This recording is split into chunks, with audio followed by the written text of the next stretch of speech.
অনেক অনেক দিন আগে একটি বড় আপেল গাছ ছিল। একটি বালককে গাছটি খুব পছন্দ করত। বালকটিও প্রতিদিন এসে গাছের চারপাশে খেলত, গাছের ডালে উঠত, আপেল খেত, গাছের গুড়িতে শুয়ে তার ছায়ায় বিশ্রাম নিত। সেও গাছটিকে খুব ভালোবাসত, আর আপেল গাছটিও এতে খুবই আনন্দিত ছিল। সময় গড়িয়ে যায়, কিন্তু অনেক দিন বালক আর গাছের নিচে খেলতে আসে না। একদিন হঠাৎ বালকটি আবার গাছের কাছে ফিরে এলো। গাছটি বলল, তুমি আবার ফিরে আসায় আমি খুব আনন্দিত, এসো আবার খেলা শুরু করো। কিন্তু বালকটি বলল, আমি এখন আর আগের বালকটি নেই।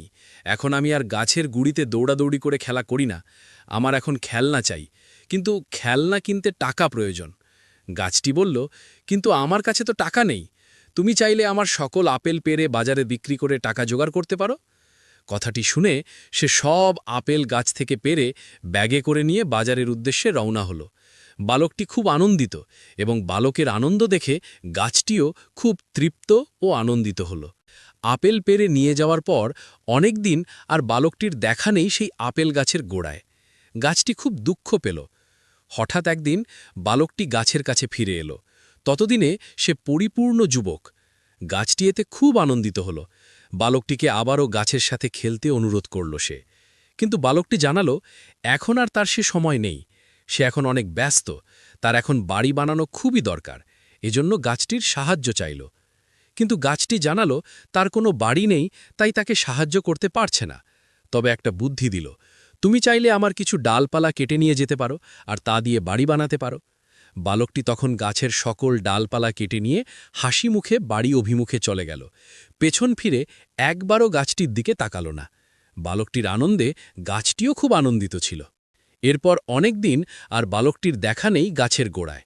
গাছটি আবারও একা হয়ে গেল। অনেক দিন পরে হঠাৎ এক গ্রীষ্মের তপ্ত দুপুরে গাছের গোড়ায় বালকটির আগমন। ততদিনে তার যৌবন পড়তির দিকে। জীবনের ঘানি টানতে টানতে ক্লান্ত তখন।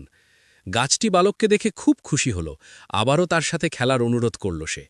কিন্তু বালকটি জানালো, এখন আর তার সে সময় নেই। আমি এখন বৃদ্ধ হয়ে যাচ্ছি। জীবন যুদ্ধে লড়তে লড়তে আজ আমি ক্লান্ত। আমাকে এখন আনন্দের জন্য ক্লান্তি কাটাতে নদীতে মাছ ধরতে যেতে হবে, কিন্তু আমার কোনো নৌকা নেই। তুমি কি আমাকে কোনো সহায়তা করতে পারো? তুমি চাইলে আমার গুড়ি কেটে নিয়ে যেতে পারো, এবং এটা দিয়ে নৌকা বানিয়ে নিতে পারো। গাছের এমন পরামর্শে বালকটির চোখে মুখে আনন্দের শিহরণ খেলে গেল। সে তৎক্ষণাৎ কুড়াল দিয়ে গাছের গুড়ি কেটে নিয়ে গেল এবং নৌকা বানিয়ে নদীতে চলে গেল মাছ শিকারে। অনেক দিন আর তার দেখা নেই এখানে। হঠাৎ অনেক দিন পর শেষ পর্যন্ত গাছের কাছে ফিরে এলো লোকটি। ততদিনে সে জীবন সীমার শেষ প্রান্তে। কিন্তু গাছটি বলল, দুঃখিত বালক, আমার কাছে এখন আর তোমাকে দেওয়ার মতো কিছুই নেই। কোনো আপেল নেই। বৃদ্ধ হাসল এবং বলল, আমারও এখন আপেল খাবার মতো দাঁতও নেই। কোনো ডালপালা বা গুড়িও নেই যেখানে তুমি চড়বে। গাছের ডালে চড়ার মতো বয়সও এখন আমার নেই। গাছটি বলল, সত্যি, এখন তোমাকে দেওয়ার মতো আমার আর কিছু অবশিষ্ট নেই, শুধু মৃতপ্রায় মূলগুলো ছাড়া। বৃদ্ধটি বলল, আমার এখন এগুলোর কোনোটাই দরকার নেই। আমার শুধু বিশ্রাম নেওয়ার মতো একটা জায়গা চাই, যেখানে বসে আমি আমার এতগুলো বছরের পাওয়া না পাওয়ার হিসাবটা একটু মিলাব। গাছটি বলল, তাহলে মৃতপ্রায় গাছের মূলই এর জন্য আদর্শ জায়গা। এখানে বসো আর ভাবো, জীবন তোমাকে কি দিয়েছে, কি দেয়নি, কি করা উচিত ছিল, আর কি করা ঠিক হয়নি।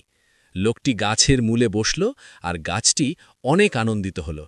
আনন্দ গাছের কান্না হয়ে ঝরে পড়ল। এই গল্প থেকে আমরা বুঝতে পারলাম, আমাদের প্রত্যেকের জীবনেও এমন একটি আপেল গাছ আছে, আর তা হলো আমাদের পিতামাতা। এবার গাছটির ত্যাগগুলোর সাথে আমাদের বাবা মাকে মিলিয়ে দেখুন। আপনি কতটা ব্যস্ত সেটা কোনো কথা নয়, বরং বাবা মায়ের সাথে জীবনের কথাগুলো শেয়ার করুন, সময় দিন। তাদের সারা জীবনের ত্যাগকে কখনো ভুলে যাবেন না। ভিডিওটি ভালো লাগলে লাইক দিন এবং সাবস্ক্রাইব করে পাশেই থাকুন। ধন্যবাদ।